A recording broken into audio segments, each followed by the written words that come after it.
how to fix Instagram Reels comments in dark mode problem. So if you want to fix your Instagram Reels comments in dark mode problem, then what you need to do is, if you are turning on dark mode on your device, and if you open up your Instagram, then you'll obviously have dark mode on your comments as well.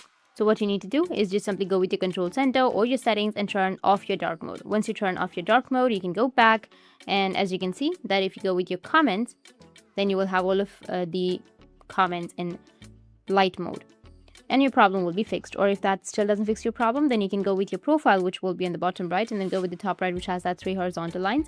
And here, if you have a dark mode option, then you can just simply go and turn it off. So search for mode, and then you will find dark mode right here. Tap on it, and here you need to go and select system default, or just simply go and turn on the light mode. So tap on off, and you will have your light mode.